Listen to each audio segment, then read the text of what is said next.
लहरों से डरकर नौका पार नहीं होती और कोशिश करने वालों की कभी हार नहीं होती। નમસ્કાર દર્શક મિત્રો, હું છું ધવલ ભીમજીયાણી। આજના ઇન્ટરવ્યૂની અંદર આપણી સાથે છે ભદ્રેશ્વરા પ્રગતિબેન।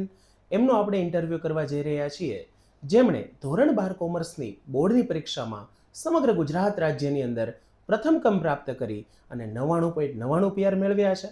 આ વિદ્યાર્થીની જે શિક્ષણ યાત્રા છે તેની અંદર કયા પ્રકારની એને સિદ્ધિઓ પ્રાપ્ત કરી અને કયા પ્રકારની મહેનત કરી એ જાણવા આજે આપણે તેમનો ઇન્ટરવ્યૂ લેવા જઈ રહ્યા છીએ।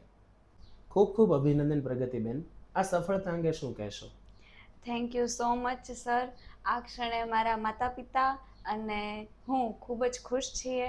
આ ઉપરાંત મારો પરિવાર અને મારા શિક્ષકો મારા પર ખૂબ જ ગૌરવની લાગણી અનુભવી રહ્યા છે। ખૂબ સરસ। તમે તમારા ધોરણ 12ની યાત્રામાં જે પરિવાર છે એમના યોગદાન વિશે શું કહેશો? મારા પરિવારે મને સમગ્ર 12મા દરમિયાન ખૂબ જ હેલ્પ કરેલી છે, ખૂબ જ સપોર્ટ કરેલી છે। ખાસ કરીને તો મારા મમ્મી અને મારા દાદીમાએ મારી હેલ્થનું ખૂબ જ ધ્યાન રાખેલું છે। મારા મમ્મીએ મારા તૈયારીઓ દરમિયાન ક્યાંય ખલેલ પહોંચાડવા દીધી નથી। મારા પપ્પા અને મારા કાકાએ શૈક્ષણિક જવાબદારીઓનું ખૂબ જ સારી રીતે વહન કરેલું છે। ત્યારબાદ મારો ભાઈ હંમેશા સપોર્ટ સિસ્ટમ બનીને રહ્યો છે। આ તમામ સભ્યો વગર મારી આ સફળતા શક્ય ન હતી, તેથી હું મારા પરિવારનો ખૂબ આભાર માનું છું। બહુ સાચી વાત છે પ્રગતિબેન। કોઈ પણ વિદ્યાર્થીનું જે જીવન છે એની અંદર એની શિક્ષણ યાત્રા છે તેમાં તેનો પરિવાર હંમેશા ખૂબ સરસ મજાનું યોગદાન આપતો હોય છે અને પરિવારના તમામ સભ્યો ઈચ્છતા હોય છે કે તેમનું જે બાળક છે એ ખૂબ સારામાં સારી શૈક્ષણિક સિદ્ધિઓ પ્રાપ્ત કરે।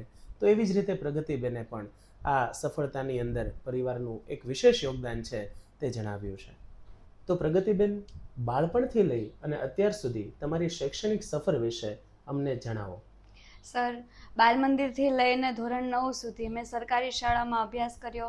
ત્યારબાદ ધોરણ 10માં ખૂબ જ પ્રયત્ન પછી ખૂબ જ મહેનત કરેલી, ત્યારે પણ 99.96 પીઆર સાથે ગુજરાત બોર્ડમાં ચોથો ક્રમાંક પ્રાપ્ત કર્યો। ત્યારે પણ મારી એવી ઈચ્છા હતી કે હું ગુજરાત બોર્ડમાં પ્રથમ સ્થાન મેળવું, પણ કુદરતને કંઈક અલગ જ મંજૂર હશે તો ત્યારે એ શક્ય ન બન્યું। ત્યારથી 11મા ધોરણ પછી મેં ખૂબ જ મહેનત કરી તો ભગવાનની કૃપાથી અને વડીલોના આશીર્વાદથી મને ધોરણ 12માં 99.99 પીઆર સાથે ગુજરાત બોર્ડમાં પ્રથમ સ્થાન મળેલું છે।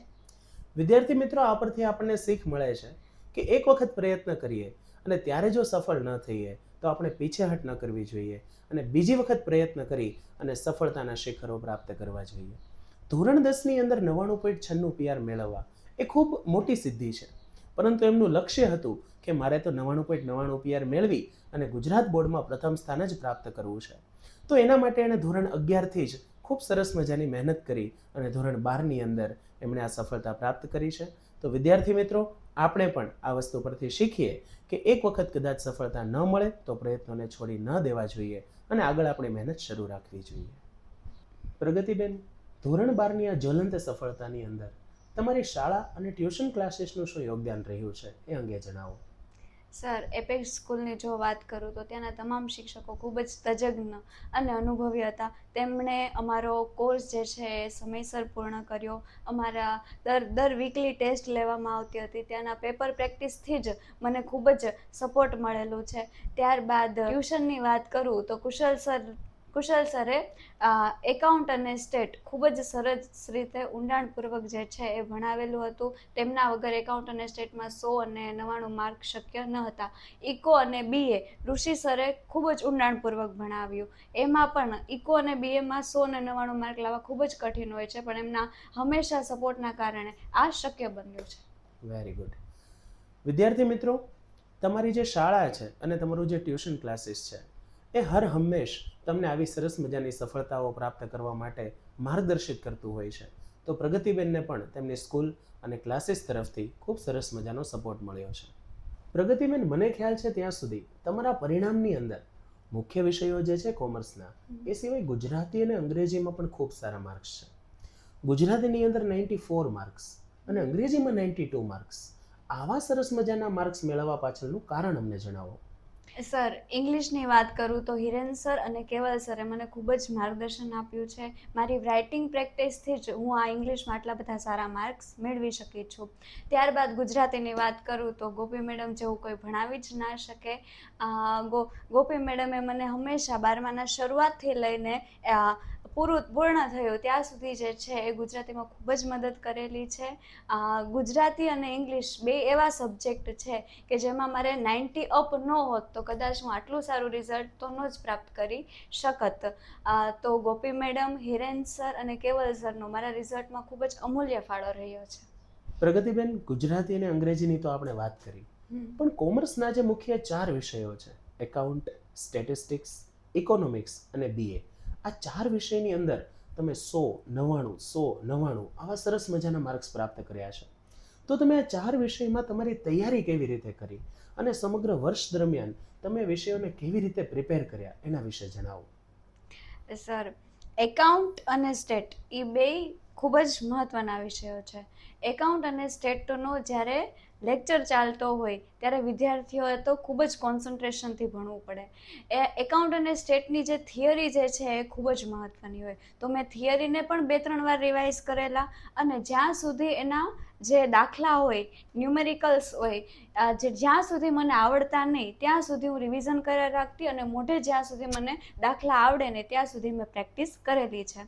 ત્યારબાદ ઇકોનોમિક્સ અને બીએની વાત કરું તો ધોરણ 11ના સેમ 1 જ્યારથી સેમ 1 પૂર્ણ થઈ ગયું ત્યારથી જ મેં ઇકો અને બીએ રીડિંગ કરવાનું શરૂ કરી દીધું હતું અને ધોરણ 12 મારું શરૂ થયું.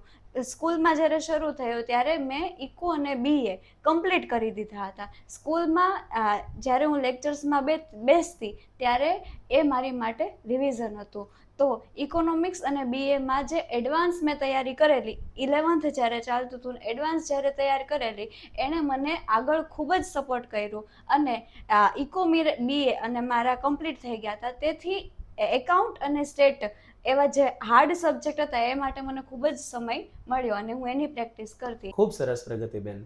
પ્રગતિબેને જે વાત કરી એની પાસેથી વિદ્યાર્થી મિત્રો એક વસ્તુ શીખવાની છે કે જે વિષયો તમને લાંબા લાગે છે, ટફ લાગે છે, એની તૈયારી તમે જો એડવાન્સમાં કરો, તમે જો થોડા વેકેશન ટાઈમની અંદર એની તૈયારી કરો, જ્યારે કોઈ એ તૈયારી નથી કરી રહ્યું ત્યારે જો તમે તૈયારી કરો તો તમારી પાસે પાછળ જે અઘરા વિષયો છે એને ધ્યાન આપવા માટે, એની અંદર કામ કરવા માટે તમને આગળ વધારે સમય મળશે.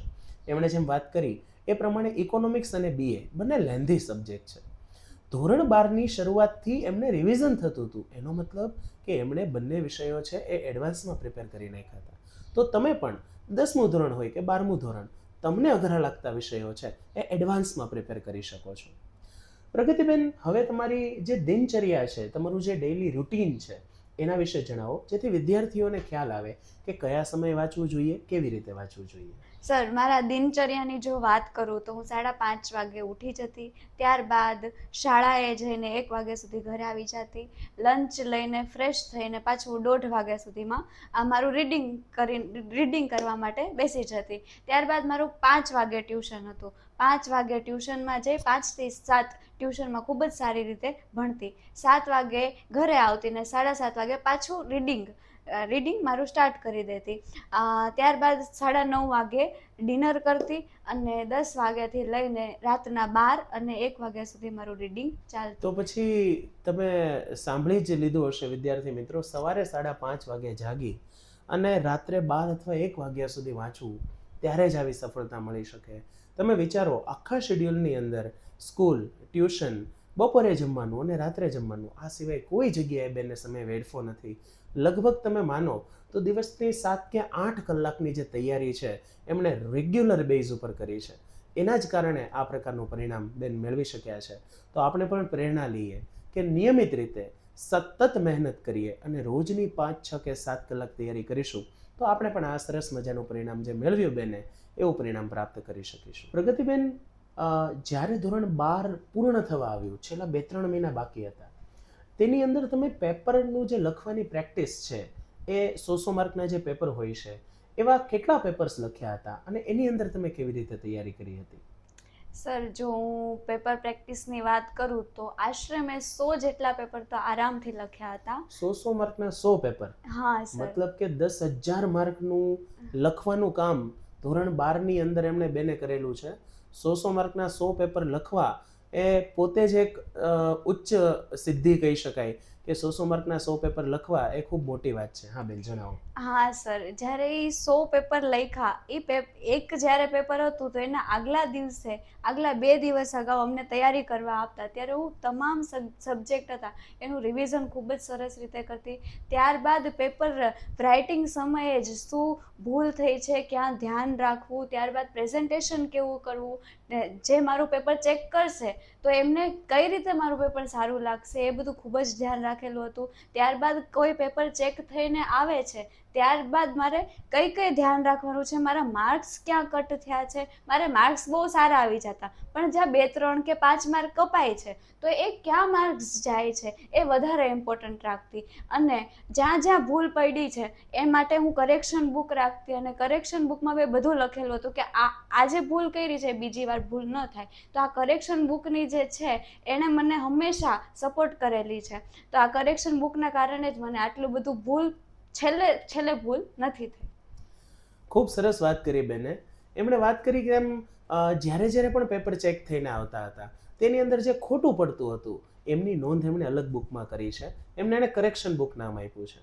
આ કરેક્શન બુકની અંદર એક વખત જે ભૂલ થઈ હોય એ પોતાની જાતને કમિટમેન્ટ આપતા હતા કે આ ભૂલ બીજી વાર ન થવી જોઈએ, અને એના જ કારણે 100માંથી 100, 100માંથી 99 આવા સરસ મજાના માર્ક મળી શકે. તો 100 જેટલા પેપર લખવા, તેની આટલી સરસ મજાની તૈયારી કરવી, અને પેપર ચેક થઈને આવી ગયા બાદ પણ આટલું સુંદર મજાનું કામ કરવું, એની જ આ ફલશ્રુતિ છે જે બેને પરિણામ પ્રાપ્ત કર્યું છે. કોઈ પણ સફરની અંદર પ્રગતિબેન મુશ્કેલીઓ આવતી હોય છે, અને આ મુશ્કેલીઓની સામે લડી શકે એ જ સાચો વિજેતા બને છે. તો તમારા ધોરણ 12ની સફરની અંદર તમારી જે 12થની જર્ની રહી છે એની અંદર પણ ઘણા ઉતાર ચઢાવ આવ્યા હશે, ઘણી બધી મુશ્કેલીઓ આવી હશે. તેમને કેવી રીતે હેન્ડલ કરી? સર, ધોરણ 12 દરમિયાન કહું તો 1-2 વાર મારી તબિયત બગડેલી. એ માટે મારા જે ટેસ્ટના માર્ક્સ હોય, પેપરના માર્ક્સ હોય, એની ઉપર અસર થઈ હતી. પણ ટેસ્ટમાં જ્યારે હાર્ડ પેપર હોય તો ઓછા માર્ક્સ આવતા, અને ઇઝી પેપર હોય ત્યારે સારા માર્ક્સ આવતા. પણ ટફ પેપરમાં ઓછા માર્ક આવતા તો હું નાસી પાસ ન થતી. જ્યાં ભૂલ થઈ છે એનાથી કંઈક શીખતી કે નેક્સ્ટ પેપરમાં હું સારું કરીશ. ત્યારબાદ જ્યારે ઇકોનોમિક્સ અને BAના 12-13 ચેપ્ટર એકસાથે કરવાનું હતું ત્યારે બહુ એવું થઈ જતું કે બહુ હાર્ડ છે, મારાથી નહીં થાય, એવું બધું. ક્યારેક એવું થતું કે નથી કરવું, મૂકી દેવું. પણ છેલ્લે સુધી હાર ન માની, પાછું 5 મિનિટમાં પાછું લઈને બેસી જતી કે ના, આ કરીને જ રહેવું છે. અને છેલ્લે સુધી મેં ઇકો અને BAમાં તો ક્યારેય છોડ્યું નથી. તો હું વિદ્યાર્થીઓને એવું કહેવા માંગુ છું કે તમને ભલે એવું થાય કે નથી થતું મારાથી, પણ હાર નહીં માનવાનું, છેલ્લે સુધી કરવાનું, એટલે થઈ જ જશે. ખૂબ સરસ. નેવર ગીવ અપ એટીટ્યુડ, એટલે કે કોઈ પણ વખતે, કોઈ પણ ટાસ્ક કરતી વખતે, કોઈ પણ અભિયાનની અંદર જોડાયા બાદ ક્યારેય હાર ન માનવી, તેને ગીવ અપ ન કરી દેવું, એ સરસ મજાનો પોઝિટિવ એટીટ્યુડ છે. એના વિશે પ્રગતિબેને આપણને વાત કરી. પ્રગતિબેન, ધોરણ 12ની અંદર અને અત્યાર સુધીની જર્ની અંદર આધ્યાત્મિકતાનું શું મહત્વ રહ્યું છે? આધ્યાત્મિકતા, સ્પિરિચ્યુઆલિટીએ તમને કેવી રીતે હેલ્પ કરી છે તેના વિશે જણાવો. સર, આધ્યાત્મિકતાની વાત કરું તો ઈશ્વર પર મને ખૂબ જ શ્રદ્ધા રહી છે. કૃષ્ણ ભગવાનનો કર્મનો સિદ્ધાંત છે એ હંમેશા હું મારા મગજમાં રાખતી કે કર્મ કરવામાં જ આપણો અધિકાર છે, ફળ તો કૃષ્ણ ભગવાન આપી દેશે. ત્યારબાદ રોજ જે છે એ હનુમાન ચાલીસાનો હું પાઠ કરતી. ત્યારબાદ હું જ્યાં રીડિંગ કરવા બેસતી ત્યાં એવા નાના એવા ગણપતિ બાપા હતા. એમને જોઈને જ મને પોઝિટિવ ફીલ થતું, અને એમને જોઈને જ મને જે છે એ રીડિંગ કરવાનો હંમેશા ને હંમેશા જે છે એ પ્રેરણા મળેલી છે. ખૂબ સરસ વાત કરી પ્રગતિબેને. આપણે ગમે તેટલા સફળ થઈ જઈએ, પણ જો આપણા જીવનમાં આધ્યાત્મિક તત્વ નહીં રહેલું હોય તો એ સફળતાનો કોઈ અર્થ નથી. એમણે જેમ વાત કરી એમ ભગવાન કૃષ્ણે ગીતામાં કીધું છે, કર્મણી એવા અધિકાર હસ્તે મા ફલેશો કદાચન, એટલે કે કર્મ પર તારો અધિકાર છે, તું કર્મ કર, ફળ જે છે એ હું તને આપીશ. એવી જ રીતે પ્રગતિબેને ખૂબ સરસ રીતે પોતાના ધોરણ 12ની જે જર્ની છે એની દરમિયાન કર્મ કર્યું, અને એ કર્મનું ફળ આજે પ્રભુએ તેમને આપ્યું છે. તો વિદ્યાર્થી મિત્રો, આધ્યાત્મિકતા જીવનમાં હંમેશા જોડાયેલી રહે, તમારા જે ઈષ્ટ છે, ઈશ્વર છે, એમના પર હંમેશા માટે પૂર્ણ શ્રદ્ધા રહે, એ પ્રકારનું વલણ હોવું જોઈએ. પ્રગતિબેન, આજના જે વિદ્યાર્થીઓ છે તેમને સોશિયલ મીડિયા ઉપર એક્ટિવ રહેવું ગમે છે, વિદ્યાર્થીઓને મૂવીઝ જોવા, ટેલિવિઝન જોવું ગમે છે, બહાર આંટો મારવા જવું, ફરવા જવું ગમે છે, તો આ વિશે તમે શું વિચારો છો? સર, સોશિયલ મીડિયા તો મને પણ ગમતું, બહાર ફરવા જવાનું મને ગમતું, ટીવી જોવાનું પણ મન થતું, પણ એ બધું જ મેં ધોરણ 12 દરમિયાન ત્યાગ કરેલો હતો. મને ખબર હતી કે સોશિયલ મીડિયા છે, ટીવી છે, બહાર ફરવા જવાનું છે, આ બધી વસ્તુ તો 12મા પછી પણ કરી લેત, પણ મને એક જ એવી વસ્તુ હતી કે મારું લક્ષ્ય, મારે ત્યાં સુધી પહોંચવું છે, તો આ બધાથી દૂર રહેવું પડશે. તે માટે મેં 12મા ધોરણ દરમિયાન જે છે એ સોશિયલ મીડિયાનો યુઝ નહોતો કર્યો અને માત્ર મારા લક્ષ્ય માટે જે છે હંમેશા વાંચવાનું, લખવાનું ને રીડિંગ માટે ખૂબ જ ફોકસ કર્યું. ખૂબ શીખવા જેવી વાત છે વિદ્યાર્થીઓ. ક્યારેક આપણને મન થઈ જાય કે ચાલો હું થોડુંક ઇન્સ્ટાગ્રામ જોઈ લઉં, થોડીક રીલ્સ જોઈ લઉં, થોડાક યુટ્યુબના શોર્ટ્સ જોઈ લઉં, થોડી વાર મિત્રો સાથે હું બહાર આંટો મારવા જાઉં, એકાદું મૂવી સરસ મજાનું આવ્યું છે હું જોઈ લઉં. પણ આ બધી જ વસ્તુઓ માટે આપણું જે લક્ષ્ય હાંસલ થઈ જાય પછી સમય હશે આપણી પાસે. જેમ પ્રગતિબેને સમગ્ર ધોરણ 12 દરમિયાન આવા એક પણ ડિસ્ટ્રેક્શન્સ પાછળ પોતાનો સમય અને એનર્જી નથી વેડફી, એવી રીતે જે વિદ્યાર્થીઓ સફળ થવા ઈચ્છે છે તેઓએ પણ સમગ્ર વર્ષ દરમિયાન પોતાનું લક્ષ્ય જ્યાં સુધી હાંસલ ન થઈ જાય ત્યાં સુધી આ તમામ ડિસ્ટ્રેક્શન્સથી દૂર રહી અને તૈયારી કરવી જોઈએ. તો પ્રગતિબેન, ઇન્ટરવ્યૂના અંતે તમે સૌ વિદ્યાર્થીઓને શું સંદેશ આપવા માંગો છો? વિદ્યાર્થી મિત્રો, અંતે તો હું બસ આપને એટલું જ કહેવા માંગુ છું કે કઠોર પરિશ્રમનો કોઈ વિકલ્પ નથી હોતો. સફળતા જોતી છે તો સફળતાનો કોઈ શોર્ટકટ નથી. સફળતા મેળવવા માટે આપણે ખૂબ જ પરિશ્રમ કરવો જ પડે છે. આ ઉપરથી મને એક પંક્તિ યાદ આવે છે કે સફળતા જિંદગીની હસ્તરેખામાં નથી હોતી, કે સફળતા જિંદગીની હસ્તરેખામાં નથી હોતી અને ચણાયેલી ઇમારત એના નકશામાં નથી હોતી.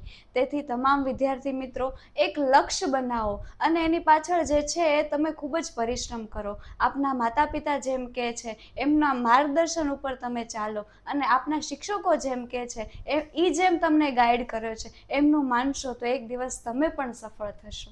આ જ પ્રકારની જ્વલંત સફળતાઓ તમે પણ પ્રાપ્ત કરી શકશો. તો આપ સૌને આપની કારકિર્દી માટે શુભકામનાઓ. પ્રગતિબેન, આપને પણ આગળના ઉચ્ચ અભ્યાસ માટે શુભકામનાઓ પાઠવું છું. Thank you so much. Thank you so much sir.